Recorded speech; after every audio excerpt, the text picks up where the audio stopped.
The wind howled through the pines like a wounded animal, carrying with it the bite of an early winter that had settled over the Montana territory. Samuel Hartley stood on the porch of his ranch house, watching the gray clouds gather like a congregation of mourners above the distant mountains. The red earth beneath his boots had turned to mud from 3 days of cold rain, and the air smelled of wet sage and coming snow. He'd been standing there for near an hour, his coffee long gone cold in the tin cup he held, when he first spotted the figure on the horizon. At first, it was nothing more than a dark speck against the endless stretch of prairie grass, moving slow and unsteady like a lame deer. But as the minutes passed and the figure drew closer, Samuel could make out the shape of a woman, or what remained of one. She walked with the determination of the desperate, each step a battle against the wind that tried to push her back where she'd come from. Her dress, once perhaps blue or gray, hung in tatters around her thin frame. No coat to speak of, just a threadbare shawl wrapped tight around shoulders that shook with cold or exhaustion or both. Her hair, dark and matted, whipped about her face like black ribbons in a storm. Samuel set down his cup on the porch rail and descended the steps slowly, his hand instinctively moving to rest on the Colt at his hip. Out here, 40 miles from the nearest town, visitors were rare. Visitors on foot, rarer still. And a woman alone that spelled trouble more often than not. "That's far enough," he called out when she was within 50 yards of the house. His voice carried firm across the wind, the voice of a man who'd learned long ago that kindness could get you killed just as quick as cruelty. The woman stopped, swaying slightly like a sapling in a gale. When she raised her head to look at him, Samuel saw a face that might have been pretty once, before hunger had carved hollows beneath her cheekbones and weather had etched lines around eyes the color of storm clouds. Those eyes held no plea, no desperation, just a bone-deep weariness that seemed to go beyond the physical. "I mean no harm," she said, and her voice was hoarse, like she'd been calling into the wind for days. "Just looking for scraps, and maybe a corner to sleep, just for the night." Samuel had heard such requests before. Drifters, outlaws on the run, confidence artists, they all had their stories. But something in the way this woman held herself, back straight despite her obvious exhaustion, chin up despite having to beg, made him hesitate. "What's your name?" he asked. She blinked, as if the question surprised her. "Margaret," she said after a pause. "Margaret, just Margaret." No last name, that was telling. Samuel's jaw tightened. He had enough troubles without taking in strays, especially mysterious ones. The ranch barely kept itself running since Martha died 2 years back, and he had Emma to think of. "Papa." The small voice from behind him made Samuel turn. Emma stood in the doorway, her 7-year-old frame dwarfed by the heavy wooden door. She wore her blue wool dress, the one Martha had sewn the winter before she passed, and her blonde hair was tied back with a ribbon that had seen better days. The child's eyes, green like her mother's had been, looked past him to the stranger. "Emma, get back inside," Samuel said, his voice gentler but still firm. But Emma didn't move. Instead, she stepped out onto the porch, her small feet bare despite the cold, her gaze fixed on the woman with an intensity that made Samuel's chest tighten with unease. Emma had been different since her mother died, quieter, given to staring at empty spaces as if she could see something others couldn't. "Mama," Emma whispered, and the word hit Samuel like a physical blow. "Emma, no," he said quickly, moving to place himself between his daughter and the stranger. "That's not—" But Emma darted around him with the quickness of a jackrabbit, running down the steps and across the muddy yard before Samuel could grab her. She stopped just short of the woman, looking up at her with those 2 old eyes. "I knew you'd come back," Emma said, her voice matter-of-fact in the way only children could manage. "I told Papa you would, but he didn't believe me." The woman, Margaret, stood frozen, staring down at the child with something like fear flickering across her weathered features. "Child, I'm not—" You smell like her, Emma interrupted, reaching out to touch the woman's tattered skirt. Like lavender and wood smoke. Samuel's heart clenched. Martha had loved lavender, had grown it in little pots by the kitchen window. He'd burned those plants with everything else that reminded him too sharply of her. But somehow Emma remembered. Emma, come here, he said, his voice rougher than he intended. This woman isn't your mother. But Emma shook her head stubbornly, slipping her small hand into Margaret's dirt-stained one. She is now, she said with that strange certainty. I prayed for her to come back different if she had to, and God listened. Margaret looked down at the small hand in hers, then up at Samuel with eyes that held a mixture of confusion and something else, a longing so deep it made her look even more lost than before. I should go, Margaret said quietly, trying to pull her hand free, but Emma held on tight. No, the child's voice rose sharp and desperate. You can't leave again. You promised you wouldn't leave. Emma, enough. Samuel strode forward and lifted his daughter into his arms, though she fought against him like a wildcat. I'm sorry, he said to Margaret over Emma's sobs. She's been difficult since her mother passed. Margaret nodded slowly, wrapping her arms around herself as if trying to hold in whatever warmth she had left. I understand. I'll be on my way. She turned to go, and Samuel watched her take 3 unsteady steps before his daughter's heartbroken wails pierced through his resolve. Devil take it all. Martha would have helped her. Martha would have seen past the danger to the human being beneath. Wait, he called out, the word tasting like surrender. There's space in the barn. It's warm enough, and there's fresh straw. You can bed down there for the night. Margaret turned back slowly, as if she didn't quite believe what she'd heard. I have no money to pay you. Didn't ask for any, Samuel said gruffly. There's leftover stew from supper. I'll bring some out. Emma had quieted in his arms, watching the exchange with tear-bright eyes. When Margaret nodded her acceptance, the child relaxed against her father's shoulder with a small sigh of contentment. As Samuel carried Emma back to the house, he couldn't shake the feeling that he'd just invited more than a weary traveler onto his land. The way Emma had reacted, the certainty in her voice children saw things adults tried to ignore. But what had his daughter seen in this ragged stranger that he couldn't? Behind them, Margaret stood in the yard, looking at the barn as if it were a palace. When she finally moved toward it, her steps were steadier than before, as if the promise of shelter had given her new strength. Or perhaps it was the child's strange recognition that had steadied her, though Samuel couldn't imagine why. The wind picked up again, sending the smell of snow down from the mountains.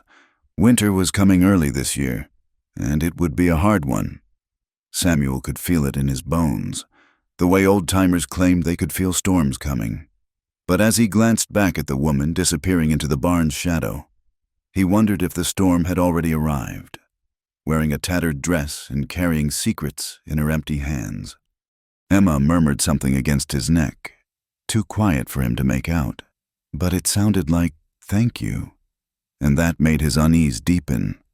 His daughter knew something he didn't, saw something he couldn't, and for the first time since Martha died, Samuel Hartley found himself truly afraid of what tomorrow might bring. The barn stood like a patient giant against the darkening sky, its weathered boards groaning softly in the wind. Margaret pushed open the heavy door and stepped into the familiar smell of hay and horses, leather and grain. The warmth hit her immediately, not the warmth of a fire, but the deeper, living heat of animals and enclosed space. 3 horses lifted their heads to study her, a bay mare with a white blaze, a sturdy black gelding, and a paint horse whose patches reminded her of a map she'd once seen. They snorted softly, then returned to their hay, accepting her presence with the easy wisdom of their kind. Margaret found a corner near the back, where fresh straw had been piled high. She sank into it slowly, her body protesting every movement, as she settled against the rough boards of the wall. She allowed herself the first deep breath she'd taken in days. The straw was clean and sweet-smelling, better than any bed she'd known in. How long the days blurred together like watercolors in rain. She pulled her knees to her chest, wrapping the thin shawl tighter, and watched the dust motes dance in the last rays of sunlight slanting through the cracks. Her hands, she noticed, were trembling. Not from cold now, but from the child's touch, the way that small hand had fit into hers. Trusting and warm, it had awakened something she'd thought dead, buried with. No, she couldn't think about that. Not now. The barn door creaked open, and Margaret tensed, but it was only Samuel, carrying a tin plate covered with a cloth and a thick woolen blanket under his arm. He moved careful and deliberate, like a man approaching a spooked horse. "Brought you supper," he said, setting the plate on a barrel near her corner. "And this." He held out the blanket, keeping his distance. Margaret rose stiffly and took both offerings, the smell of beef stew making her stomach clench with hunger. "Thank you," she managed, her voice still rough. Samuel nodded, started to turn away, then stopped. In the dim light, she could see the war playing out on his face, duty against caution, kindness against common sense. "My daughter," he finally said. "She hasn't been right since her mother died, gets notions in her head. I'd appreciate it if you didn't encourage them." Margaret clutched the blanket to her chest. "I would never." "I know." He cut her off, not unkind, but firm. "Just keep your distance come morning. I'll give you provisions. Point you toward town. There's a boarding house there, run by a widow. She might have work." Margaret nodded, though something cold settled in her chest at the thought of leaving. Foolish. She'd known this was temporary the moment she'd asked for shelter. Samuel turned to go again, but this time it was Margaret who spoke. "Your daughter, Emma, how long has her mother been gone?" 2 years come spring." His voice was flat, careful. "Fever took her." "I'm sorry." He looked at her then, really looked, and Margaret felt exposed under that steady gaze. "You have children?" he asked. The question hit her like a physical blow. She turned away, busying herself with unfolding the blanket. "No," she said, the lie bitter on her tongue. If Samuel noticed her reaction, he didn't press. "I'll leave you to your supper," he said, and then he was gone, the barn door closing with a soft thud. Margaret ate slowly, savoring each bite of the stew potatoes and carrots. Good beef, flavored with herbs she couldn't name. It was the first hot meal she'd had in. She'd stopped counting the days. When she finished, she wrapped herself in the blanket. It smelled of cedar and lye soap and curled into the straw. Sleep should have come easy. She was warm, fed, safe for the moment, but her mind wouldn't quiet. The child's face kept appearing behind her closed lids, those green eyes so certain, so knowing. "I knew you'd come back." How could a child know something that wasn't true? How could she smell lavender where there was none? Margaret must have dozed, because she woke to the sound of the barn door sliding open again. But no footsteps followed, no greeting. She sat up, peering through the darkness, and saw a small figure silhouetted against the moonlight. "Emma." The child slipped inside and closed the door carefully, quietly. She wore a white nightgown and had wrapped herself in what looked like her father's coat, the sleeves dragging on the ground. In her hands, she carried something, a book, Margaret realized. As the girl came closer, "You shouldn't be here," Margaret whispered. "Your father?" "Papa's asleep," Emma said matter-of-factly. She settled into the straw near Margaret with the unconscious grace of childhood, tucking the coat around her bare feet. "He takes laudanum sometimes, for his leg. It pains him when the weather changes." Margaret noticed then what she'd missed before the slight hitch in Samuel's walk, the careful way he'd moved. An old injury, perhaps. The war had left many men with such souvenirs. "Still," Margaret said, "you should go back. It's cold and— You used to read to me, Emma interrupted, holding out the book. Every night before bed. This was my favorite. In the moonlight filtering through the boards, Margaret could make out the cover Grimm's fairy tales, worn and well-loved. Her throat tightened. Child, I'm not— I know you don't remember yet. Emma's voice was patient, as if she were the adult explaining something to a confused child. That's all right. Sometimes people forget things when bad things happen, but you'll remember if you read to me. You always said stories help us remember who we are. Margaret stared at the book, then at the child's expectant face. There was something otherworldly about Emma in the moonlight, something that made the hair on Margaret's neck stand on end. But there was also such loneliness in those young eyes, such desperate hope. Against her better judgment, Margaret took the book. Just one story, she said, then you go back to bed. Emma smiled, the first real smile Margaret had seen from her, and snuggled closer, fitting herself against Margaret's side like she belonged there. The warmth of that small body, the trust in it, made Margaret's eyes sting with unshed tears. She opened the book at random, squinting in the dim light. The Goose Girl, she read, and felt Emma nod against her shoulder. You always liked this one, the child murmured. Margaret began to read, her voice finding a rhythm she didn't know she possessed. The familiar words flowed like water a princess betrayed, a servant who stole her identity, a horse's head that spoke truth when all seemed lost. As she read, Emma's breathing deepened, her small body growing heavy with approaching sleep. But Margaret couldn't stop watching the child's face, peaceful now in a way that transformed her features. In sleep, Emma looked younger, more vulnerable. The certainty that had seemed so unsettling was replaced by the simple trust of a child who felt safe. When the story ended, Margaret carefully closed the book. Emma stirred but didn't wake. Margaret knew she should wake her. Send her back to the house. It wasn't proper, wasn't safe, wasn't— But the child's hand had found hers again, holding on even in sleep. She pulled the blanket over both of them, telling herself it was just for a moment, just until she could figure out how to wake Emma without startling her. The horses shifted in their stalls, peaceful sounds in the darkness. Somewhere outside, an owl called, long and low. Margaret found herself studying the child's face in the moonlight, searching for— some explanation for the recognition, the certainty. But she saw only a lonely little girl who missed her mother, who had perhaps built a fantasy to fill that void. I'm not her, Margaret whispered to the sleeping child. I'm nobody's mother, not anymore. Emma shifted in her sleep, murmuring something that might have been, you will be. But Margaret couldn't be sure. She closed her eyes, telling herself she wouldn't sleep. She'd just rest for a moment, then wake the child, send her back where she belonged. But the warmth of the small body against hers, the soft sound of breathing that wasn't her own. It had been so long since she'd felt anything but alone. Her body betrayed her, pulling her down into sleep despite her intentions.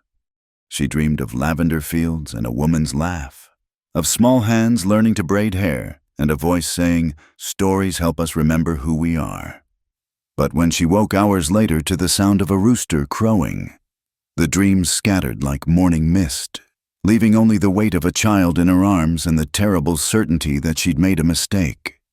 Because in the growing light of dawn, with Emma curled against her like she'd always belonged there, Margaret felt the first crack in the wall she'd built around her heart, and she knew, with the wisdom of the damaged, that once such walls began to crumble, there was no stopping their fall.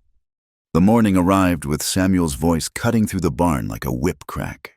Emma, Emma, where are you? Margaret jerked awake, her arms still wrapped around the sleeping child. Panic flooded through her as heavy footsteps approached. She shook Emma gently, urgently, but the girl only murmured and burrowed deeper into her side. The barn door flew open, and Samuel stood there, his face a storm of fear and fury. His hair was disheveled, his shirt hastily tucked, and his eyes went wide when he saw them huddled together in the straw. "Papa," Emma said sleepily, sitting up and rubbing her eyes. "I was cold." Samuel's jaw worked silently for a moment before he found his voice. "Get to the house, now!" The tone brooked no argument. Emma scrambled to her feet, gathering her father's coat and the book. She paused to look back at Margaret, her small face worried. But Samuel's sharp Emma sent her scurrying out the door. When they were alone, Samuel turned on Margaret with eyes like flint. "I offered you shelter, not this." Margaret rose stiffly, the blanket falling from her shoulders. "She came on her own. I tried to send her back, but nothing." He stepped closer, and Margaret could see the fear beneath his anger, a father's terror at finding his child with a stranger. "I don't know who you are or what you're running from, but you'll not use my daughter for whatever scheme." "There's no scheme." Margaret's voice came out stronger than she expected. "I'm just a woman who needed shelter. Your daughter, she's confused. She misses her mother." "I would never hurt her." Samuel studied her for a long moment, and Margaret forced herself to meet his gaze steadily. Finally, some of the tension left his shoulders. "You'll work for your keep," he said abruptly, "until the weather clears and you can move on. The house needs tending. I've let things go since—" He didn't finish. "You'll sleep here, in the barn. You'll take your meals with us, but you'll not encourage Emma's fantasies." "Understood." Margaret nodded. It was more than she dared hope for. "Can you cook?" he asked. "Yes." "So?" "Yes." "Know anything about chickens? The coop's in a sorry state." "I can manage." He gave a short nod. "Breakfast is in an hour. There's a pump out back where you can wash up." He turned to go, then paused. "What's your full name if you're staying on my land? I need to know." Margaret hesitated. "Coleman," she said finally. "Margaret Coleman." If Samuel noticed the pause, he didn't comment. He simply nodded and left, his uneven gait more pronounced in the morning light. Margaret took a shaky breath and set about making herself presentable. The pump water was icy cold, shocking her fully awake. She did her best with her hair, braiding it tightly and pinning it with the few pins she had left. Her dress was beyond salvation, but at least it was decent. The house, when she entered through the kitchen door, told the story of 2 years' neglect. Not filthy Samuel had maintained basic cleanliness, but cluttered, dusty, with the particular sadness of a home missing its heart. Dishes sat stacked but unwashed. Clothes lay folded but not put away. Everything functional. Nothing loved. Emma sat at the scarred wooden table, swinging her legs and watching Margaret with those unsettling green eyes. Samuel stood by the stove, frying bacon with the concentrated effort of a man unused to the task. "I can do that," Margaret offered. He glanced at her, then stepped aside without protest. Margaret took over, her hands remembering the rhythm of cooking even when her mind felt empty. She found eggs, day-old biscuits that could be warmed, preserves in the pantry. Soon the kitchen filled with the comfortable sounds and smells of a proper breakfast. "Mama made the preserves," Emma announced.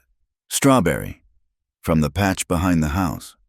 Samuel's knuckles went white around his coffee cup, but he said nothing. Margaret served the food in silence, then sat at the table's far end. They ate without conversation, the only sounds the clink of forks and Emma's occasional humming.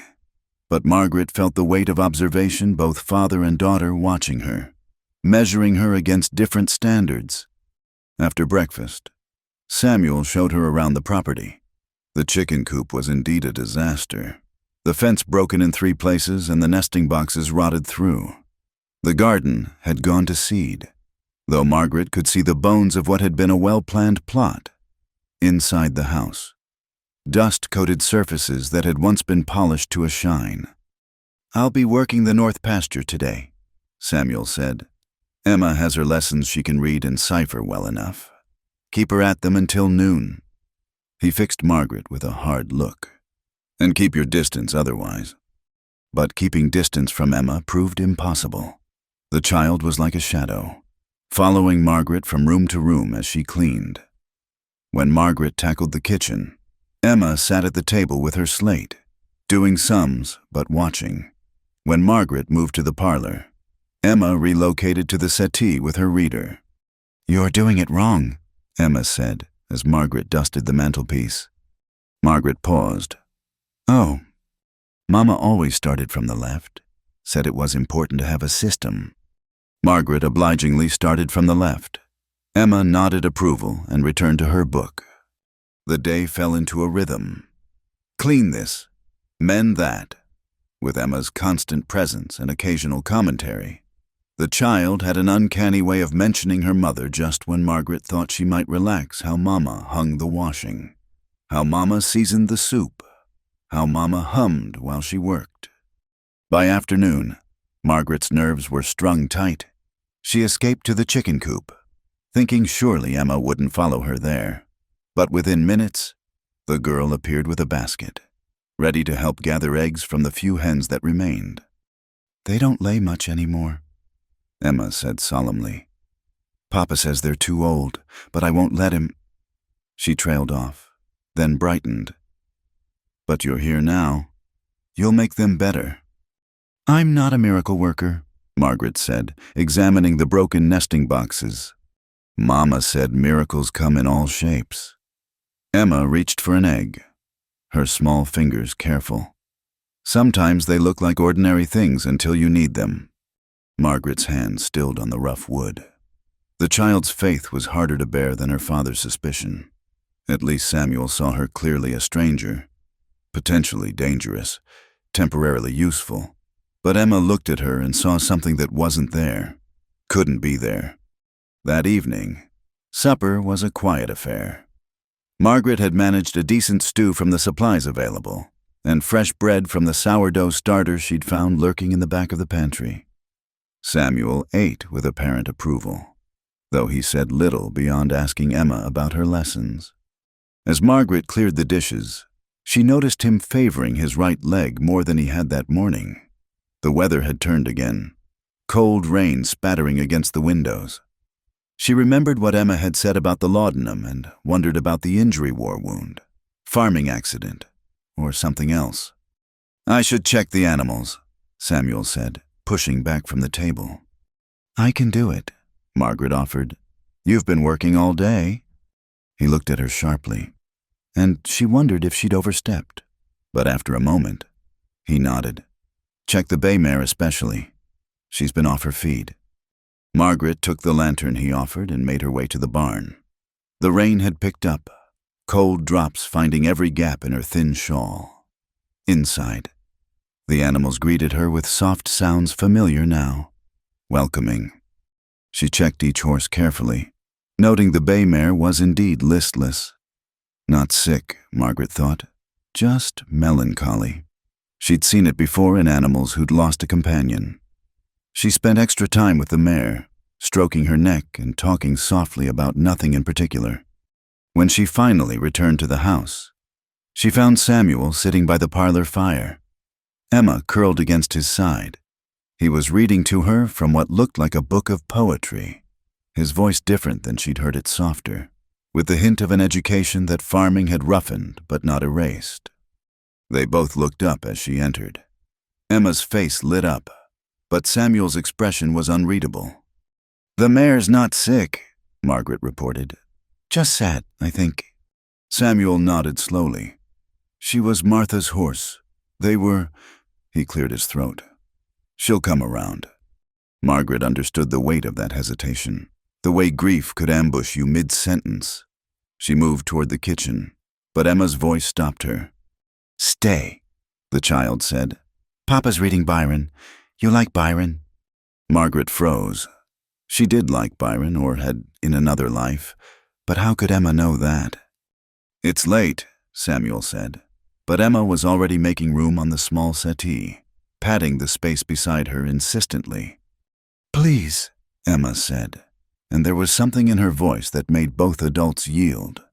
Margaret sat carefully on Emma's other side, trying not to think about how natural this felt, the three of them before the fire, the rain against the windows, poetry falling into the comfortable silence.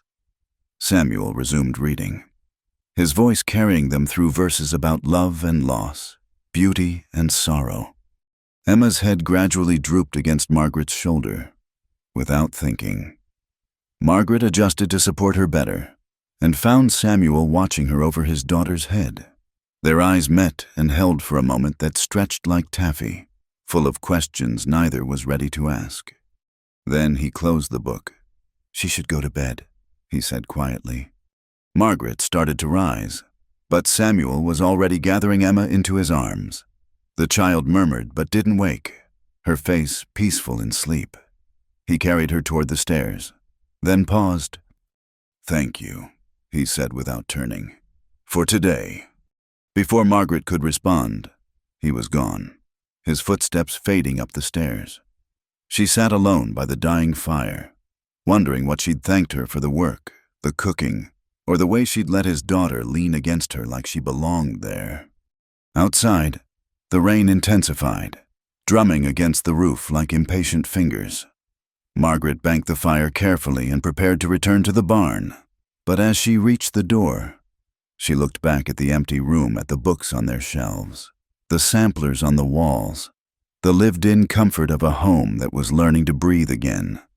Tomorrow, Samuel had said, she would work for her keep until the weather cleared, but listening to the storm outside, Margaret wondered if the weather would clear before whatever was building inside this house came to its own conclusion.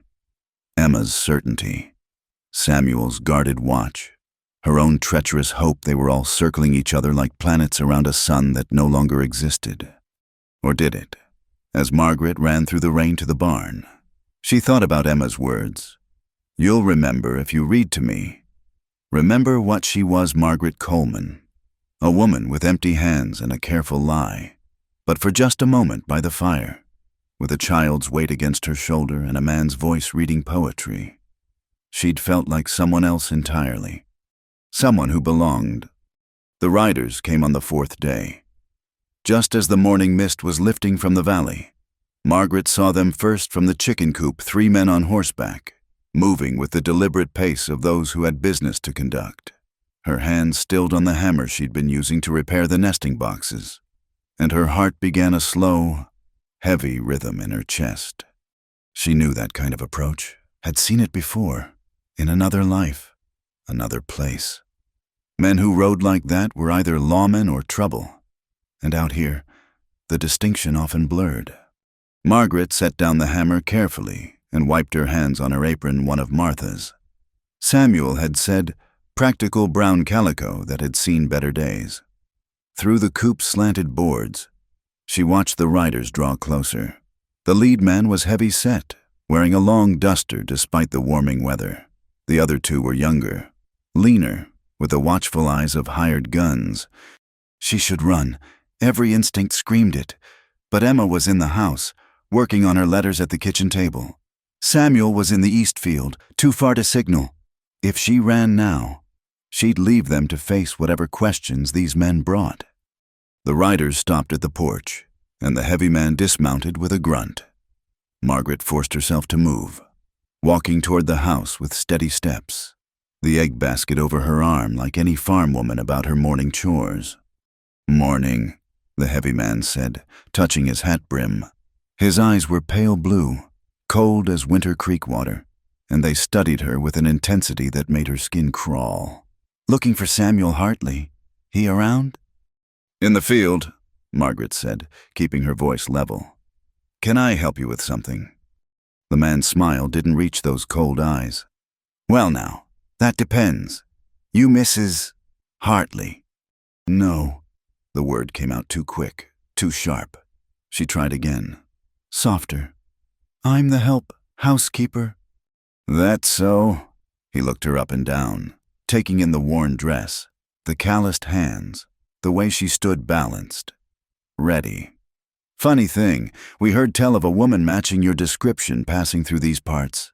About your height, dark hair, traveling alone." One of the younger men shifted in his saddle, hand resting casual-like near his pistol. "Woman we're looking for is dangerous, ma'am, wanted for questioning in some serious matters down Carson City Way." Margaret's throat went dry, but she forced herself to meet the heavy man's gaze. "Lots of women travel through here. Territories full of folks looking for fresh starts." "True enough." The heavy man pulled a folded paper from his pocket, smoothed it out. "This woman, though she's particular, goes by different names: Margaret, Mary, Martha sometimes. Has a way with horses, they say, and medicine. Some folks even say she was mixed up with the Confederate underground during the war, running messages, helping prisoners escape." Margaret's fingers tightened on the basket handle, but she kept her face carefully blank. "Sounds like quite a story." "Oh, it is."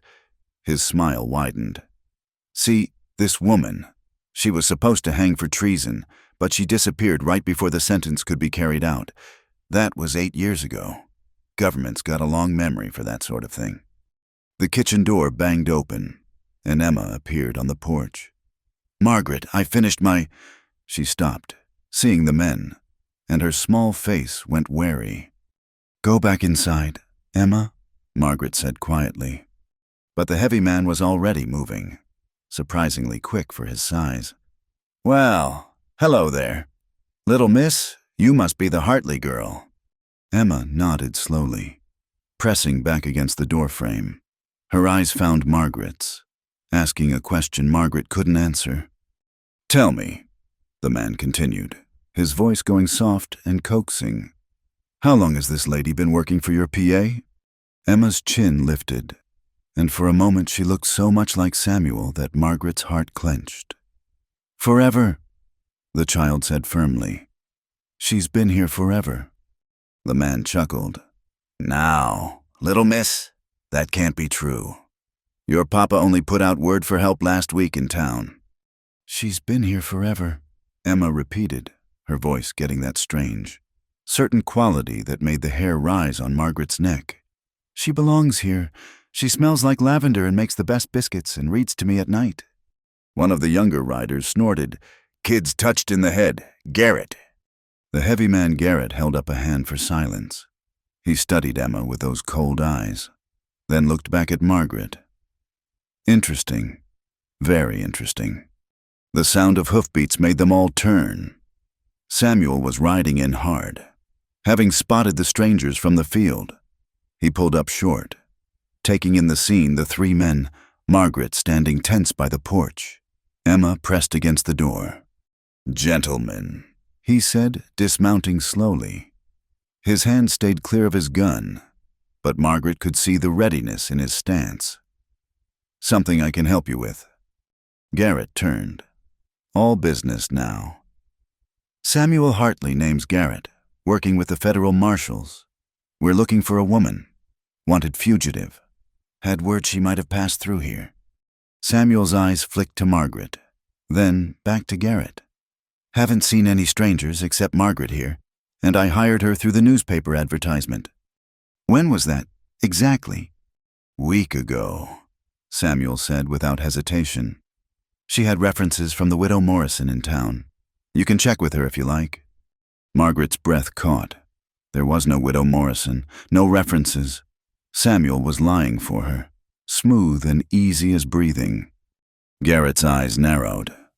"Mind if we have a look around just to satisfy ourselves?"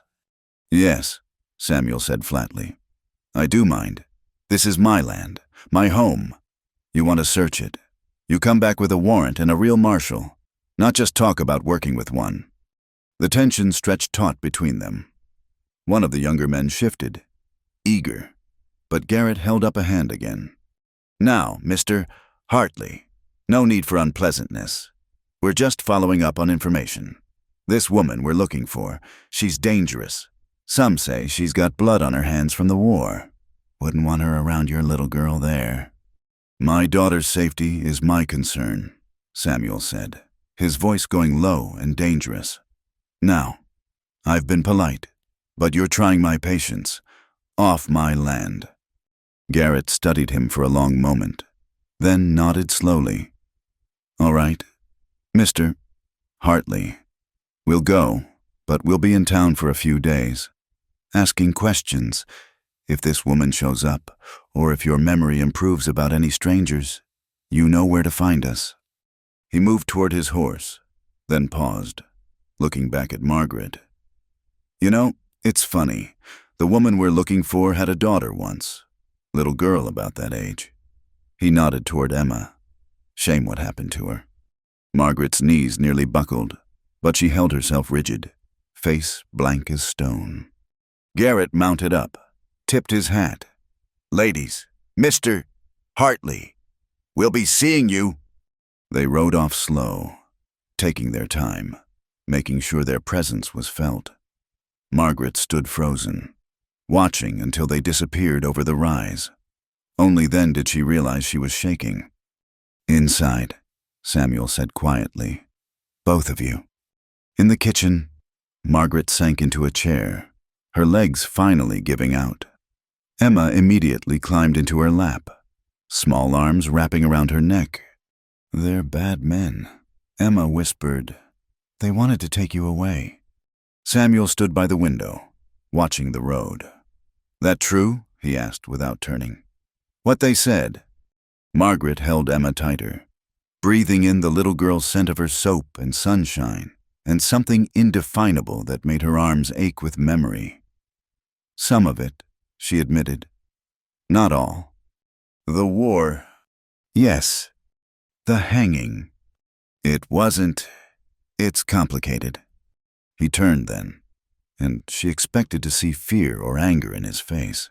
Instead, there was something else, a weariness.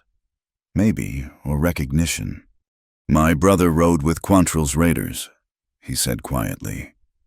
"Did things in the war that followed him after. It follows all of us, one way or another." He moved to the stove, poured coffee with steady hands. "You running from the law or from something else?" Margaret closed her eyes. "Both. Neither. I don't." She trailed off, frustrated by the gaps in her own memory, the pieces that didn't fit. "I helped people during the war, carried messages. Yes, helped prisoners escape. Yes, but not for the Confederacy, for anyone who needed it. Union, Confederate. Didn't matter to me if they were hurt or hungry or trying to get home." "And they wanted to hang you for that." "Someone had to take the blame when the war ended. I was convenient a woman without family, without protection." She laughed bitterly. "They said I was a spy. Said I caused the deaths of good men. Maybe I did. Everything was so tangled by the end." Samuel was quiet for a moment, sipping his coffee. "And the child, the one he mentioned." Margaret's arms tightened involuntarily around Emma. "Gone," she whispered. "Fever took her while I was in prison waiting for trial. I didn't even know until after I escaped. She was staying with friends, was supposed to be safe, but the fever came through and she couldn't finish." Emma pulled back to look at her face, those green eyes too knowing. "That's why you look so sad sometimes. You lost someone too." Margaret nodded, not trusting her voice. "But you found us," Emma continued with that strange certainty. "And we found you. So it's all right now." Samuel set down his cup with a sharp click. "It's not all right. Those men will be back. If not them, others like them. This kind of trouble doesn't just go away." "I'll leave," Margaret said immediately. "Tonight, I'll—" "No," Emma's voice rose to a wail. "You can't leave, tell her. Papa, tell her she has to stay." Samuel ran a hand through his hair, looking older than his years. "Emma, go to your room." "But Papa—" "Go!" The child slid from Margaret's lap reluctantly, but stopped at the doorway. "If she leaves, I'll go with her." "Emma." "I will." Her small face was set, stubborn as her father's. "I prayed for her to come, and God sent her, and I won't let you send her away." She ran then, her footsteps pounding up the stairs. A door slammed above them. Samuel sank into the chair across from Margaret. "She doesn't make idle threats. My daughter. Tried to follow a traveling preacher once because she thought he could talk to her mother in heaven. I should never have stayed, Margaret said.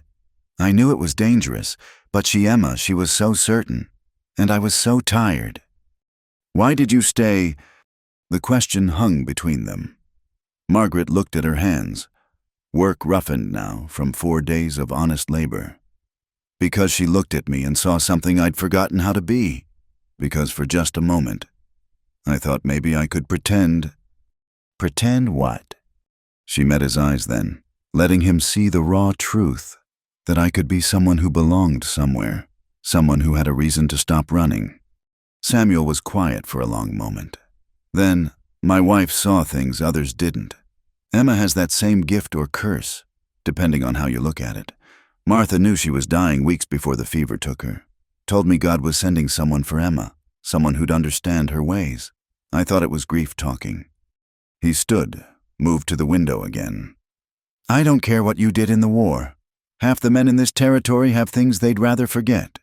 But I need to know, are you a danger to my daughter? No, the word came fierce and immediate.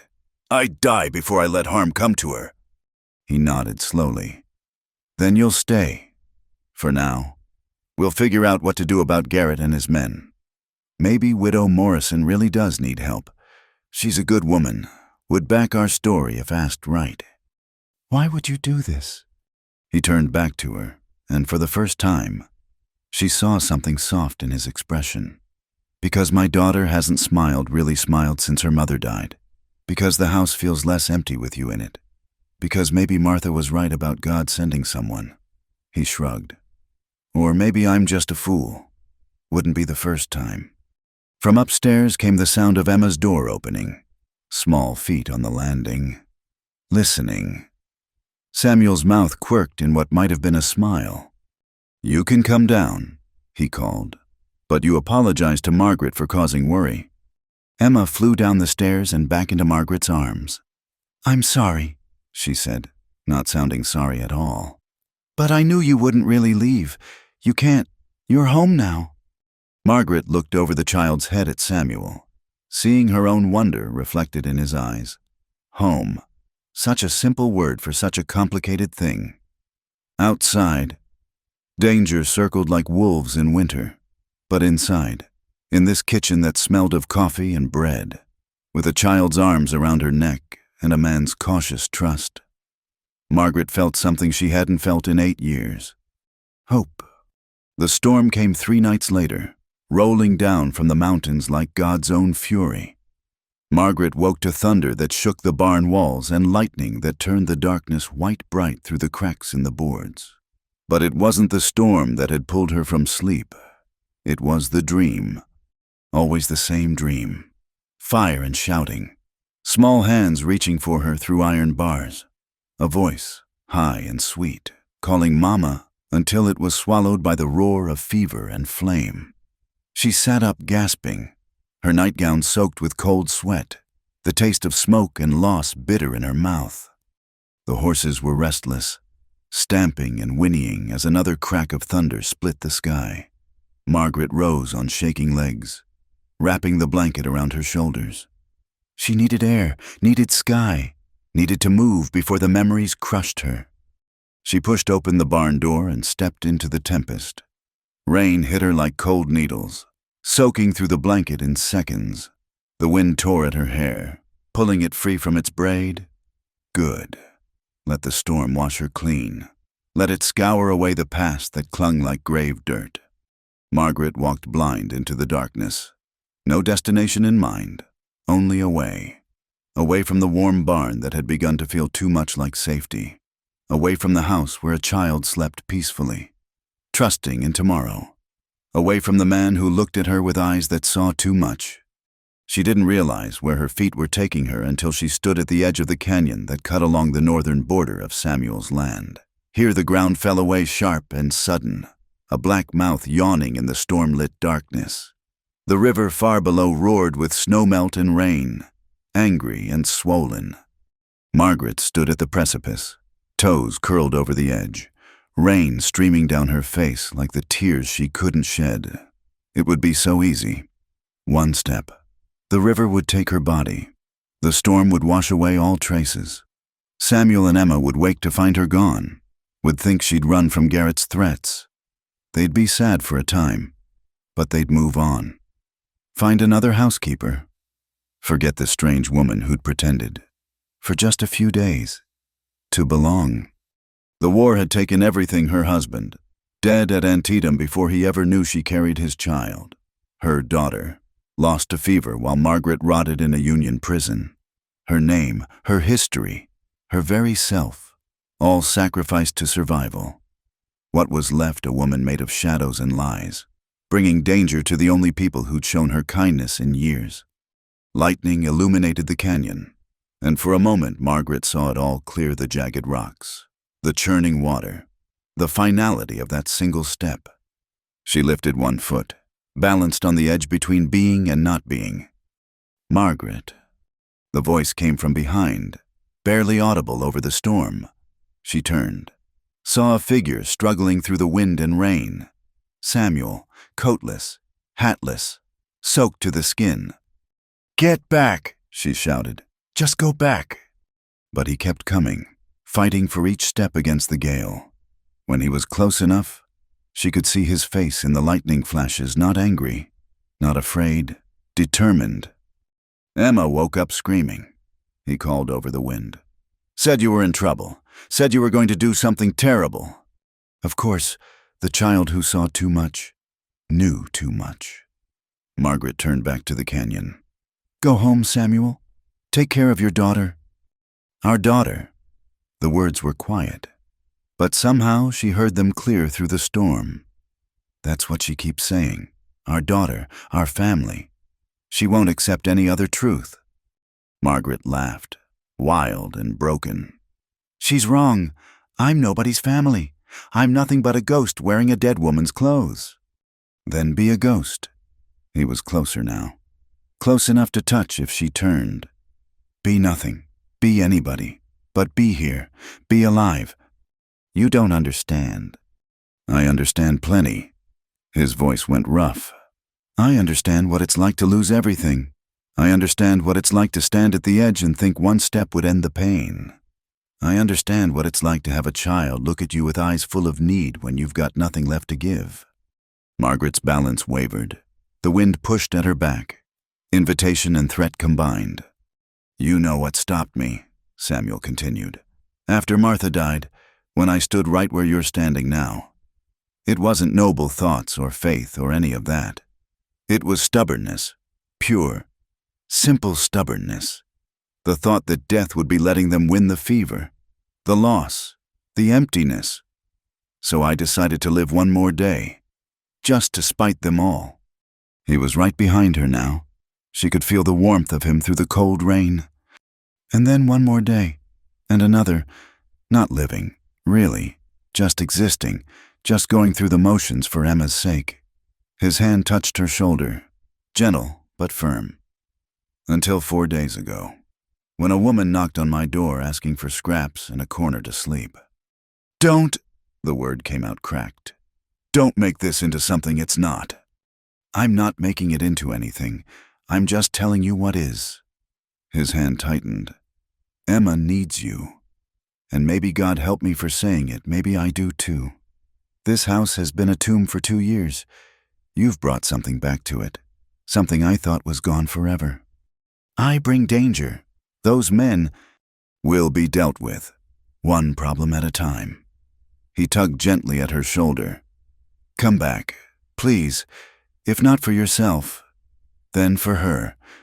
Don't let Emma wake up to another loss." The rain was easing now, the storm's fury spent. In the relative quiet, Margaret could hear her own ragged breathing, could feel the trembling that had nothing to do with cold. Below, the river still roared its invitation. One step, and all the running would be over.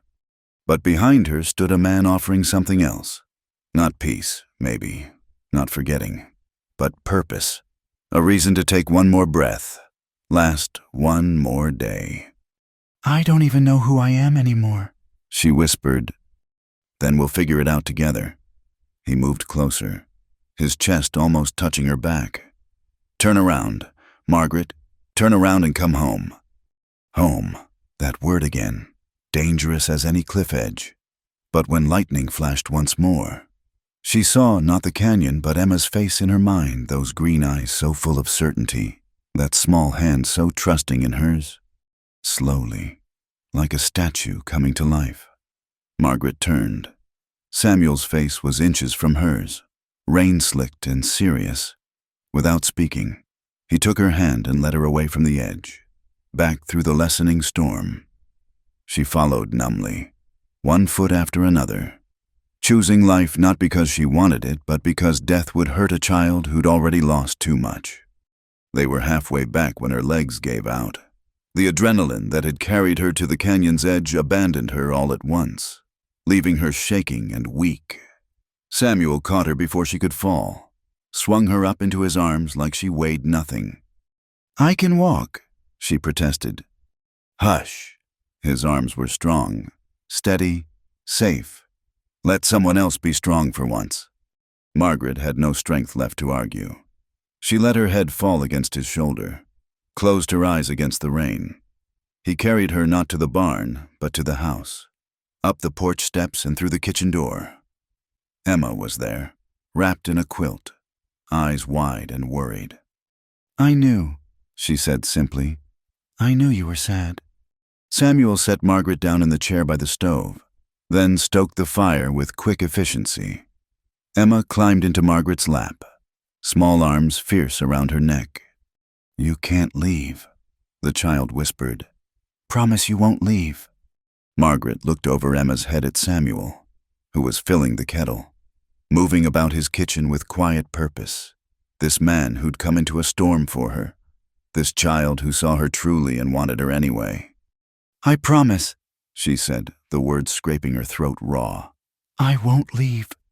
Emma relaxed against her, satisfied. But Samuel paused in his movements, meeting her eyes.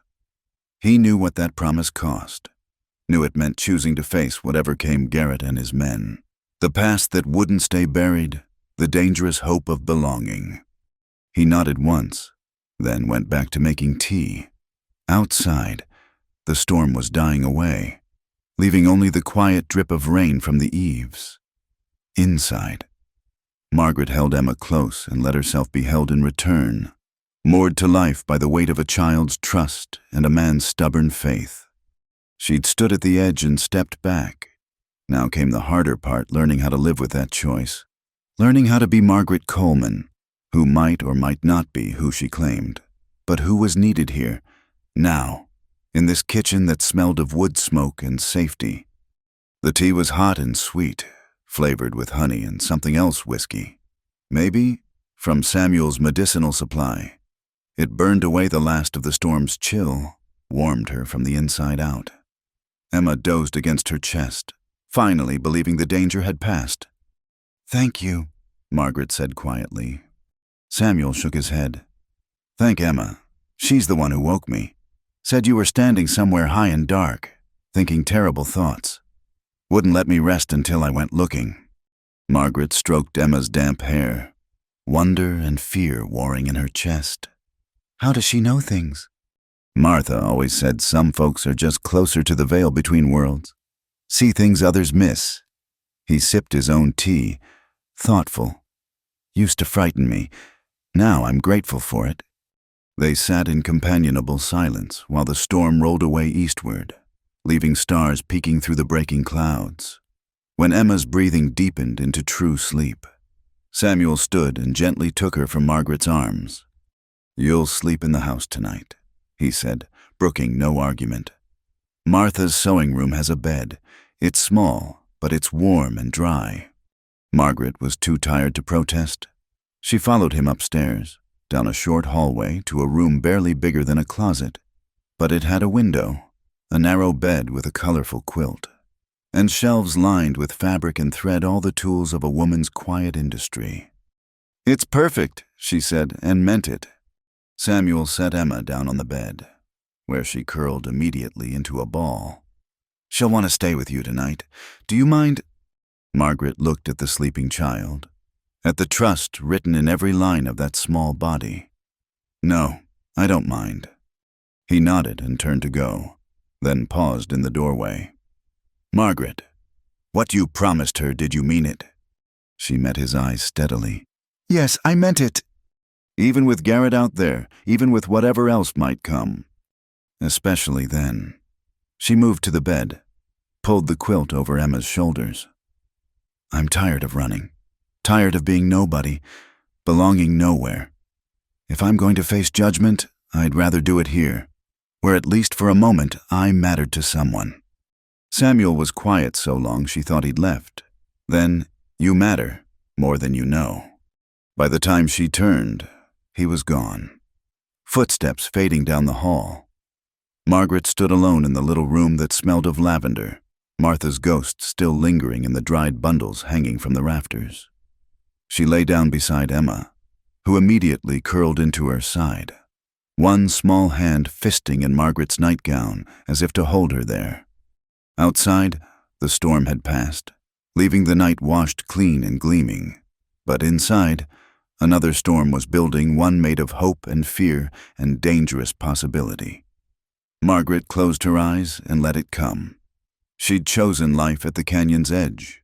Now she had to learn what that life might hold, here in this house of gentle ghosts and stubborn love, where a child's faith might be enough to anchor a lost woman to the world.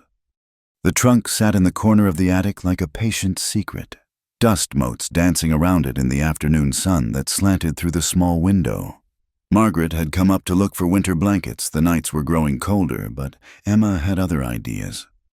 That's Mama's special trunk, the child said, tugging Margaret toward it.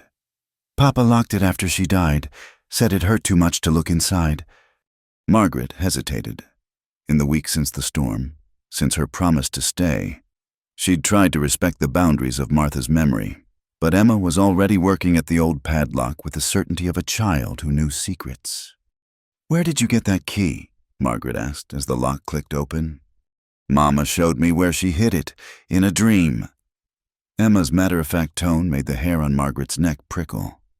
She said you'd need what's inside. The trunk opened with a protest of hinges. The smell that rose from it, lavender, cedar, and something indefinable that might have been memory itself made Margaret's chest tight. On top lay a wedding dress, yellowed ivory silk carefully wrapped in tissue paper. Beneath were linens, baby clothes. And then, Margaret's hand stilled on a leather journal, its cover worn soft with handling. But it was what lay beneath that made her blood run cold. Letters, tied with blue ribbon. Letters in her own handwriting. No, she breathed, sinking to her knees. That's not possible. But it was her hand that reached for them, her fingers that trembled as she untied the ribbon. The first letter began, "My dearest Martha, how strange to write to you knowing we may never meet." The words blurred as memories crashed over her like a dam breaking. Martha Greenwood, her cousin, her only family after the war took everyone else. They'd written for years, sharing hopes and fears across the miles. Martha had married, moved west, had a daughter, had begged Margaret to come visit, to start fresh in the territories where the past couldn't follow. But Margaret had been running then, always running. And then the letters had stopped. She'd assumed Martha had given up, had forgotten her difficult cousin with her dangerous past. She'd never known. You're remembering, Emma said softly, small hand touching Margaret's arm. I knew you would. Margaret looked at the child, really looked, the shape of her eyes, the way she tilted her head when thinking. Not just Martha's daughter, her own cousin's child, family. She wrote about you, Margaret whispered, touching another letter. Every letter. How smart you were. How you saw things others missed. How she worried what would happen to you if... She stopped, unable to voice it. If she died? Emma finished calmly. She knew she was sick. That's why she wrote to you again, begged you to come. But the letters came back. You'd already gone into hiding. Margaret's hands shook as she lifted the journal. Martha's diary. The final entries dated just weeks before her death. She read with growing wonder and pain. Margaret came to me in a dream last night, so thin, so lost. I told her about the job posting Samuel would place, told her to watch for it. I know he'll think me mad, but Emma understands. She knows her true mother, the one who'll raise her, is still finding her way home. She planned this. Margaret looked up at Samuel, who stood in the attic doorway. She hadn't heard him climb the stairs. Martha planned all of this. His face was unreadable in the dusty light. I wondered, the way Emma reacted to you, the way you knew things, how to calm the bay mare, where we kept the good dishes, how I like my coffee. He moved closer, looking down at the scattered letters. You're her cousin, the one who wrote all those years. I didn't remember. The words came out broken. After Lucy died, my daughter, after I escaped prison, something in me just broke. I remembered my name, remembered running, but the details, the connections, they were like dreams I couldn't quite catch. The fever, Emma said quietly. Mama said the fever that took your little girl almost took you too. Said it burned away parts of your memory, left you walking wounded. Margaret pressed her palms to her eyes, trying to reconcile the fragments. I remember being sick, waking up in a charity hospital with no idea how I'd gotten there. They said I'd been delirious for weeks, calling for people who weren't there. Samuel knelt beside them, his presence solid and warm. What else do you remember? Margaret forced herself to think, to push through the fog that had protected her for so long.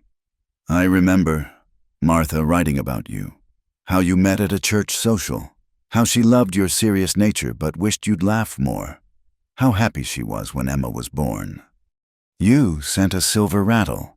Emma added, it's in my treasure box. More memories surfaced, painful in their clarity. I was coming here. After Lucy died, after I escaped, I was trying to get to Martha, but the marshals were so close. I had to go to ground, had to hide. By the time it was safe to move again, I couldn't remember where I was going. Just that I had to keep moving west. Until you saw the advertisement, Samuel said slowly. Ranch house seeks help, room, board, and fair wages. It seemed familiar. The town name, something about the wording. She laughed, short and sharp. Martha's hand, even from beyond the grave. Samuel lifted another bundle from the trunk photographs. Margaret's breath caught as she recognized her younger self standing beside Martha at her wedding. Another of her holding baby Emma, both of them laughing at something outside the frame. I remember this, she whispered. I came for the birth, stayed a month. You were away on a cattle drive, so we had the house to ourselves. Martha and I, we talked about opening a school. She wanted to teach, and I had some education. We dreamed about building something new out here, something untouched by the war. She kept your room ready, Samuel said quietly. Always. Said you'd come when you were ready. Even at the end, when the fever was bad. She'd make me promise to keep watching for you. Emma leaned against Margaret's shoulder. And you came, just like she said. But Margaret was staring at another paper, this one official-looking with government seals. What's this? Samuel's jaw tightened. Martha's father was a judge. He pulled strings, called in favors. That's a pardon. Conditional, but legal. As long as you stay out of trouble, live quiet-like. Your record's clear. She did this for me. Margaret traced the seal with wondering fingers, even knowing what I'd done. She said you saved lives, said the government just needed someone to blame, and you were convenient, a woman with no man to defend her, no family to raise a fuss. He paused. She said you were a hero who got painted as a villain, and she'd be damned if she'd let that stand. Margaret was crying now. Tears she'd held back for years falling free. For Lucy, for Martha, for all the lost years and broken chances. Emma wrapped thin arms around her, and then Samuel's stronger ones encircled them both. And for a moment, Margaret let herself be held by this strange family built on loss and stubborn love. When the tears finally stopped, she felt empty but clean, like a wound that had finally been lanced. She looked at the papers spread around them, letters, photos, legal documents, a life recovered, piece by piece. Garrett doesn't know about the pardon, Samuel said. He's working off old information. We can send word to the territorial judge, get this sorted legal-like. But then everyone will know who I am, who I really am. Margaret looked at him steadily. Mary Margaret Thornton, wanted woman turned pardoned citizen, your wife's cousin, Emma's blood kin. Is that what you want in your house? Our house, Emma corrected firmly. Samuel was quiet for a long moment. Then, Martha saw something in you worth saving. Emma sees something in you worth loving. Who am I to argue with the women in my life? Even if I'm not who you thought, even if I'm just a cousin. Not, she couldn't finish the thought. Not what? Not the woman who's brought life back to this place. Not the person Emma trusts more than anyone since her mother. Not the one who makes me think about tomorrow instead of just surviving today. His voice roughened. I don't care if you're Martha's cousin or a stranger off the road. You're Margaret Coleman to me. And that's enough. Emma pulled something else from the trunk, a small wooden box. Inside was a simple gold ring, worn thin with age. Mama's ring, she said, holding it up to the light. She said to give it to you when you remembered. Said it was always meant to be yours anyway. Margaret recognized it immediately, their grandmother's wedding ring. The one that should have gone to her as the eldest granddaughter, but had passed to Martha instead when Margaret disappeared into the war's chaos. I can't, she started, but Emma was already slipping it onto her right hand. It fits, the child said with satisfaction. See, you're home. Home.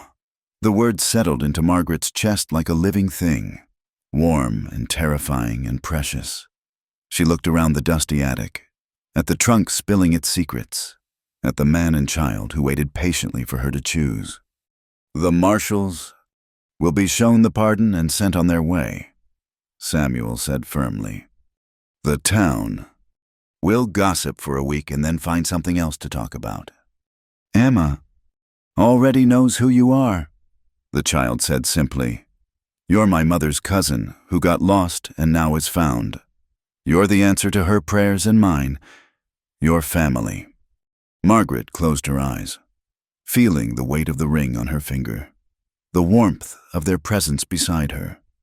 When she opened them, the late afternoon sun was painting golden stripes across the floor, and she could almost feel Martha's approval in the lavender-scented air. All right, she said softly.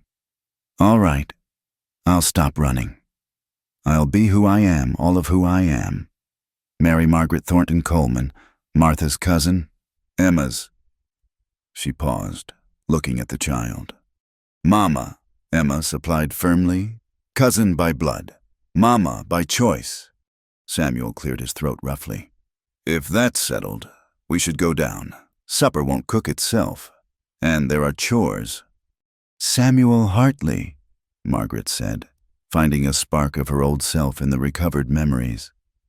Are you going to help me up like a gentleman, or do I have to manage these skirts myself?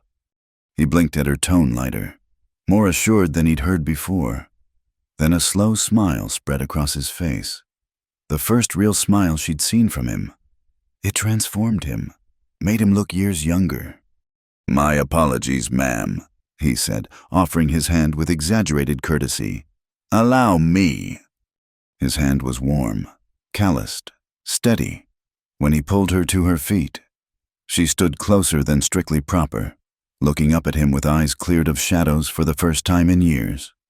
Thank you, she said, for coming after me in the storm, for trusting Martha's judgment, for giving me a chance to remember who I am. Thank Martha, he said gruffly, but his hand lingered on hers. She always was smarter than me. Mama was smart, Emma agreed, gathering up the photographs with careful hands. But she said Papa had the truest heart she'd ever known, said that's what mattered most in the end. Margaret felt that true heart beating under her palm where her hand still rested in Samuel's, felt her own heart, scarred but still capable of hope, answering in kind. The past was settling around her like dust in sunlight, visible but no longer choking. And the future. The future was supper to cook, chores to finish, a child to raise, and a man to learn. It was the pardon to file and a life to build on the ashes of who she'd been. It was choosing to stay, choosing to trust, choosing to become the person Martha had seen in her all along. As they made their way down from the attic, Emma chattering about showing Margaret all of Martha's treasures, Samuel steady at her side. Margaret felt the last of her walls crumble. She was Mary Margaret Thornton Coleman cousin, mother by choice, woman with a past but also a future. She was home. The morning sun cast long shadows across the ranch yard as Margaret pinned the last of the washing to the line. 2 weeks had passed since the revelations in the attic. 2 weeks of quiet adjustment as she settled into being fully herself again. The pardon had been filed with the territorial judge. Garrett and his men had been sent packing with official papers. And life had found a new rhythm. She was checking the chicken coop when she heard Emma's voice from the porch. "Mama Margaret, your trunk is here." Margaret's hand stilled on the feed bucket. She'd sent word to the boarding house in Denver where she'd stored her few belongings years ago, never really expecting anything to remain. But there it was, a small travel trunk being unloaded from the back of a wagon by Tom Bradley from town. "Kept it safe all these years," Tom said, tipping his hat. "Mrs.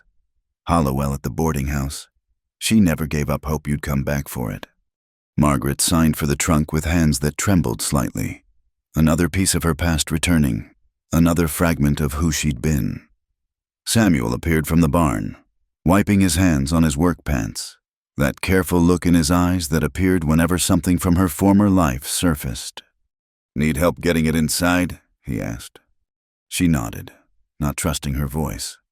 Together they carried it to her small room. She still slept there, though Emma had taken to joining her most nights, claiming nightmares but really just wanting closeness. Inside the trunk lay the remnants of Mary Margaret Thornton's life. A few good dresses, carefully folded. Her mother's Bible with pressed flowers between the pages. Medical supplies she'd gathered during her time helping soldiers. And at the bottom, wrapped in oilcloth, a daguerreotype of her husband in his Union uniform and another of baby Lucy, barely 6 months old, grinning toothlessly at the camera. Margaret sank onto the bed, holding the images with irreverent hands. Samuel stood in the doorway, uncertain whether to stay or go. "She had his eyes," Margaret said softly. "Gray like storm clouds, just like James, but her smile that was all mine." "Tell me about them," Samuel said, surprising them both. He moved into the room, sat carefully on the chair by the window. "If you want to." And somehow, with the morning sun streaming through the curtains and the sound of Emma practicing her letters in the kitchen below, Margaret found she did want to. She told him about James, the idealistic young doctor who'd courted her with poetry and promises of changing the world, about their wedding just before he left for war, about the letters that came less and less frequently until they stopped altogether after Antietam. "I was 4 months along when word came he'd died," she said. "His family blamed me, said I'd distracted him from his duty, made him soft. They wanted nothing to do with me or the baby." She told him about Lucy then, the bright light that had kept her going through the dark months after James's death, how she'd supported them by nursing, by carrying messages for anyone who'd pay, by doing whatever was necessary to keep her daughter fed and safe. "The arrest came out of nowhere. They said I'd been spying, but really I think they just needed someone to blame for a failed offensive. A widow with connections to both sides. No family to protect her. I was convenient." Her voice went flat. "Remembering. They let me see Lucy once during the trial. She was staying with a minister's family. Was happy. Healthy. I thought she'd be safe there while I sorted things out." Samuel moved then. Sat beside her on the narrow bed. Not touching, just present, solid and warm. "The fever came through the town while I was awaiting execution. Took half the children in 2 weeks. By the time I escaped and made it back..." She closed her eyes. They'd already buried her. Said she went peaceful, calling for her mama. I never even got to say goodbye. I'm sorry, Samuel said quietly. No parent should have to bear that. Margaret looked at him. This man who'd lost his wife, who understood the particular agony of surviving when someone you loved didn't. How do you stand it, the wondering what you could have done different? Some days I don't, he admitted. Some days I can barely get out of bed for the weight of it. But then Emma needs breakfast, or the horses need tending, or, he paused, looking at her intently, or a woman shows up at my door asking for scraps and a corner to sleep. And suddenly there's a reason to keep going. Margaret felt heat rise in her cheeks. These past weeks, there'd been moments his hand brushing hers at dinner, a shared smile over Emma's antics, the way he watched her when he thought she wasn't looking. But always she'd pulled back, uncertain of her place, her right to want more than shelter and purpose. I should get back to chores, she said, starting to rise. Wait. Samuel caught her hand, gentle but sure. There's something I need to say, something I should have said days ago. Margaret stilled, her heart hammering against her ribs. Samuel. Let me finish. He took a breath, looking uncharacteristically uncertain. I'm not good with words. Martha always said I'd rather show my feelings through actions than speeches. But you deserve words. Deserve to know where you stand in this house. He turned her hand over, traced the lines of her palm with one calloused finger. When Martha was dying, she made me promise to marry again, said Emma needed a mother, said I needed someone to remind me how to live instead of just survive. I was angry at her for asking, told her no one could replace her. Margaret tried to pull her hand back, but he held firm. She laughed at me, said she wasn't asking to be replaced, just for me to make room for new love alongside the old. Said hearts weren't like water glasses that could only hold so much they expanded to fit whatever love came their way. He looked up at her then, and the vulnerability in his eyes took her breath away. I thought she was wrong, thought I'd used up all my love on her. But then you came, and Emma called you Mama, and something I thought was dead started beating again. Samuel, Margaret whispered. I'm not Martha. I'm difficult and damaged, and I come with more history than any sensible man would take on. I'm not asking you to be Martha, he interrupted. I'm asking you to be Margaret, to be the woman who makes Emma laugh, who brought music back to this house, who stands up to federal marshals and faces down her demons in thunderstorms. I'm asking you to stay, not as the help, not as Martha's cousin, but as my wife, as Emma's mother, as the woman I've come to. He stopped, swallowed hard. The woman I've come to love. Margaret stared at him, this good man offering his heart with shaking hands. I don't know if I can be what you need. You already are. He reached into his pocket, drew out something small and silver. This was my grandmother's. Made it from a silver dollar his own father gave him. It's not much, but it's honest. Like what I'm offering you, not much. Maybe, but honest. True. Lasting, if you'll have it. The ring was simple, carved with tiny flowers worn smooth by generations of wear. Margaret thought of the grand ring James had given her. Lost now, along with so much else. This was better, this token of continuity, of families that endured, of love that lasted through hardship.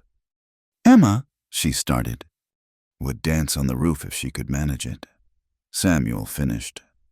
She's the one who told me to stop being scared and speak up. Said her mama Margaret deserved to know she was loved proper-like. Your neighbors, the town. We'll have a celebration to plan. Widow Morrison's already dropping hints about baking the cake. Margaret looked at him, this steady man with his work-worn hands and honest eyes, offering her everything she'd thought lost forever: home, family, belonging, love. Not as replacement for what she'd lost, but as addition to it. Room in her heart for Lucy and James alongside Emma and Samuel, past and future braided together like her grandmother's ring. Yes, she said softly, then stronger. Yes, Samuel Hartley. I'll marry you. I'll be your wife and Emma's mother and whatever else this life asks of me." His smile was like sunrise after a long night. He slipped the ring onto her finger, where it nestled against Martha's family ring like it had always belonged there. Then, with careful reverence, he cupped her face in his hands and kissed her soft. Sweet, a promise of patience and permanence. "Papa, Mama, Margaret, are you kissing?" Emma's voice from the doorway broke them apart, both breathing hard. "We are," Samuel said, unrepentant. "And we have news for you, little miss." Emma flew into the room, launching herself at them both. "You're getting married, I knew it. I told Mr. Bradley at the store you would, and he said I was telling tales. But I knew." Margaret caught the child, laughing at her enthusiasm. "You knew, did you?" "Mama told me in a dream," Emma said matter-of-factly. "Said you two were being slow as molasses in January and needed a push. So I pushed." Samuel ruffled his daughter's hair. "Well then, I guess we owe you thanks, little matchmaker." "When?" Emma demanded. "When will you get married? Can I wear my blue dress? Can we have cake?" "Soon," Margaret promised, feeling the rightness of it in her bones. "Very soon, before the snow comes, so we can have flowers from the garden." "And then you'll be my mama for real and true." Margaret pulled the child close, breathing in the little girl's scent of her. "I already am, sweetheart. The ceremony's just to make it official for everyone else." They spent the rest of the morning planning, Emma chattering excitedly about flowers and dresses while Samuel and Margaret shared looks over her head, wonder, anticipation, the sweet terror of happiness after so much pain. When Tom Bradley's wagon had long gone and the day's chores called them each to tasks, Margaret found herself touching the ring on her finger, marveling at the weight of it. She'd come here nameless and lost, seeking only survival. She'd found herself instead in Martha's letters, in Emma's faith, in Samuel's steady love. Mary Margaret Thornton, Coleman Hartley. The name was unwieldy, perhaps, but it carried all of her history, all of her hopes. Wife, mother, survivor, beloved. All the pieces of herself, gathered up and made whole by the grace of second chances and the stubborn love of those who'd chosen to see her truly. As she went about her day, their day, in their home, Margaret found herself humming, something she hadn't done in years. From the field, she heard Samuel's answering whistle, and from the porch, Emma's delighted laugh, the sound of family, of belonging, of love that expanded to hold whatever joy or sorrow came its way. In the trunk upstairs, the daguerreotypes of James and Lucy rested beside Martha's journal, past and present no longer at war but part of the same continuing story. And Margaret, standing in the sunshine hanging wash on the line, felt all of them with her, the lost and the found, the living and the dead, all part of the great web of love that held her safe at last. She was home, she was loved, she was Margaret, fully and completely, and that was more than enough. It was everything. The autumn sun painted the valley gold as Margaret stood on the hill overlooking the small schoolhouse, her hand shading her eyes against the brightness. 1 year. It had been 1 year since she'd first knocked on Samuel's door, desperate and lost. Now she watched as children from neighboring ranches ran laughing through the yard she'd helped clear, their voices carrying on the crisp air like birdsong. "Mrs. Hartley, Mrs. Hartley." Young Tom Morrison came running up, his face flushed with excitement. "Pa says to tell you the new books arrived from Denver." Margaret smiled, ruffling the boy's hair. "Wonderful news. Tom, run and tell the others we'll have new stories for reading time." She turned back to survey their work. The schoolhouse wasn't much, a single room with a pot-bellied stove and windows Samuel had salvaged from an abandoned homestead. But it had desks for 12 students, a real chalkboard ordered from back east, and shelves slowly filling with books donated by families throughout the valley. Above the door, a sign painted in Emma's careful hand read, "Prairie Valley School," founded 1872. Admiring your handiwork. She turned to find Samuel approaching, leading the bay mare healthy now and glossy with good care. He'd taken to riding out to meet her on school days, said it was to check the fence lines, but she knew better. He worried when she was out of sight too long, a remnant of those early days when danger had circled their happiness like wolves. Our handiwork, she corrected, moving to meet him. None of this would exist without you convincing the other ranchers to donate lumber and labor.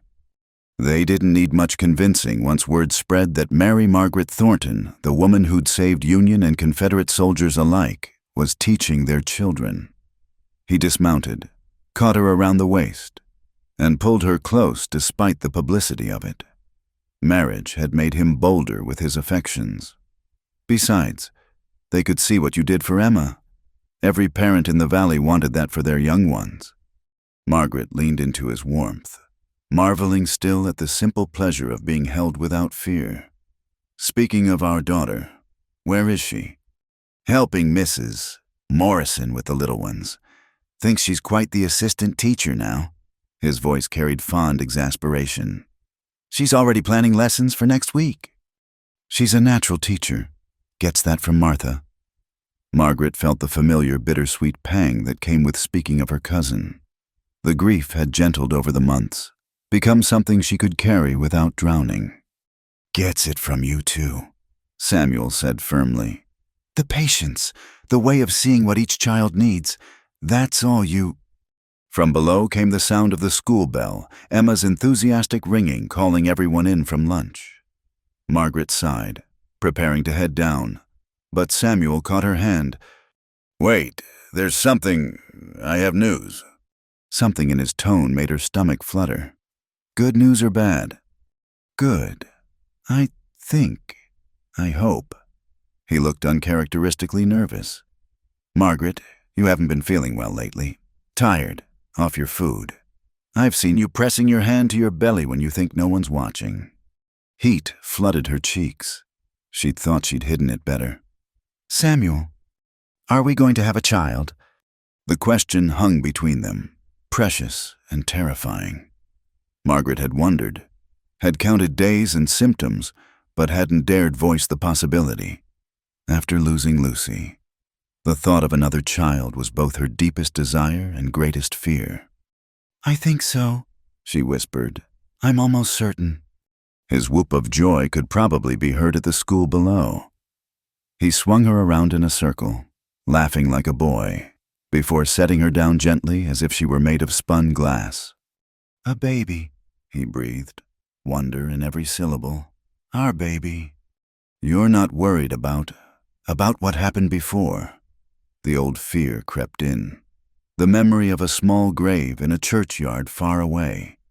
Samuel's hands framed her face, forcing her to meet his eyes. I'm not going to lie and say I'm not scared. But Margaret, we can't live our lives afraid of what might happen. We've both learned that the hard way. He pressed his forehead to hers. Whatever comes, we'll face it together. You, me, Emma, and little whoever this is. Emma will be over the moon, Margaret said, blinking back tears. She's been dropping hints about wanting a brother or sister. She already knows. Samuel said dryly. Told me this morning that I should add onto the house come spring because we'd be needing more room soon. That child sees too much. That child is calling for her mama to come teach arithmetic, Samuel observed as Emma's voice carried up the hill. Think you can manage? Margaret straightened her shoulders, smoothed her skirts. I've faced down federal marshals and ranch house storms. I think I can handle long division.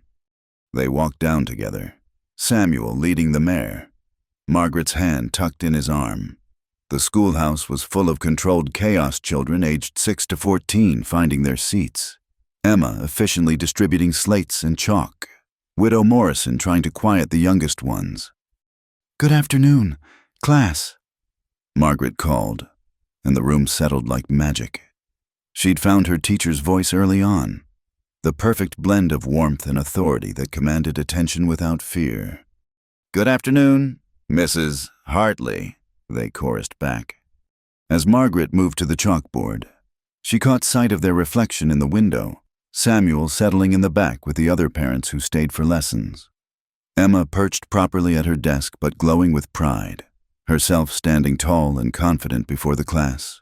A year ago, she'd been a ghost of a woman, running from shadows and memories. Now she was wife, mother, teacher, and soon, God willing, mother again.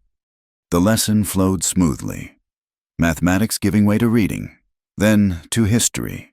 When young Sarah Chen asked about the war, children always asked about the war. Eventually, Margaret told them simply about doctors and nurses, about people on both sides who tried to save lives rather than take them.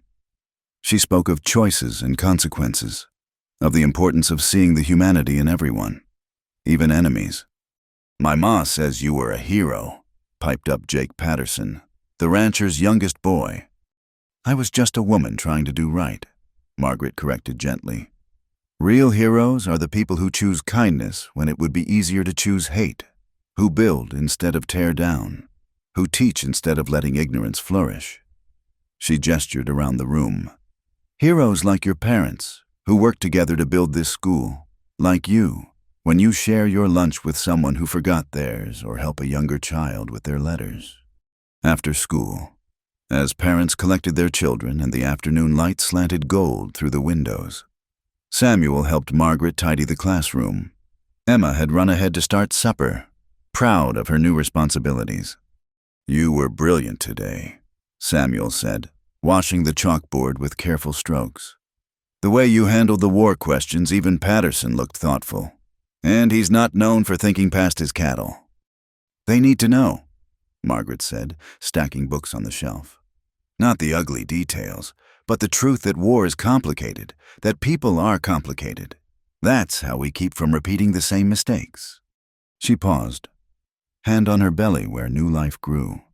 This child would be born into a world trying to heal from its wounds, would grow up in a valley where former enemies worked side by side to build something better.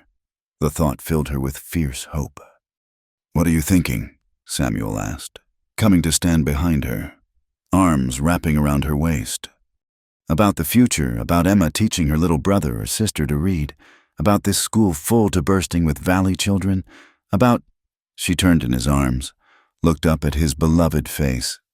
"About how a year ago I thought my story was over, and instead it was just beginning a new chapter." "The best chapter," he agreed, kissing her softly. "Though I have a feeling there are many more to come." They locked up the schoolhouse together, the late afternoon sun painting their shadows long across the ground. As they rode home, Samuel insisting Margaret ride while he walked alongside, she could see smoke rising from their chimney.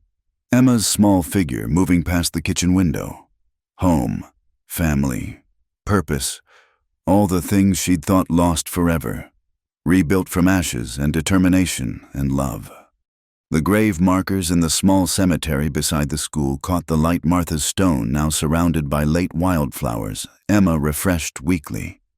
Margaret whispered a silent thank you to her cousin, the architect of this impossible happiness. Beside Martha's grave stood a smaller stone, new carved Lucy Margaret Thornton, 1867 to 1869, forever loved. Samuel had insisted on it, said their family's story included all their ghosts, all their loves. As they approached the house, Emma burst out the door.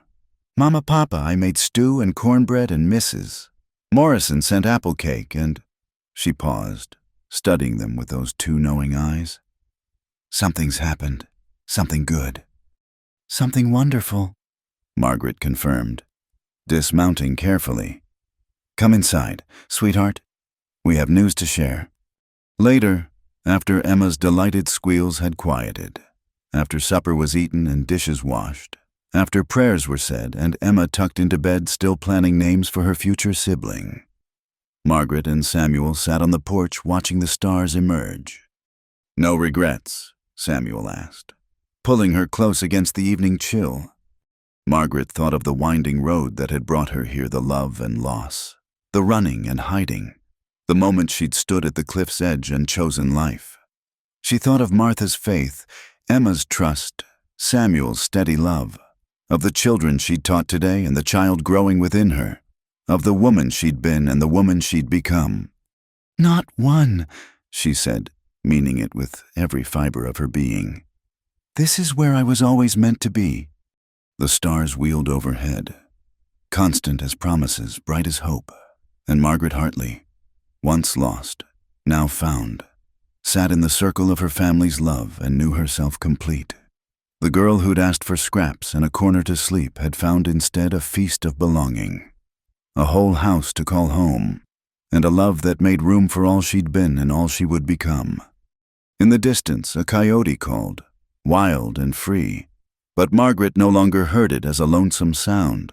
It was simply part of the vast tapestry of life here in the wide open spaces, where hearts had room to expand and broken things could be made whole, where love came not with roses, but with weathered hands and steadfast promises, where a woman could write a new story on the pages of her life and find at last her happily ever after.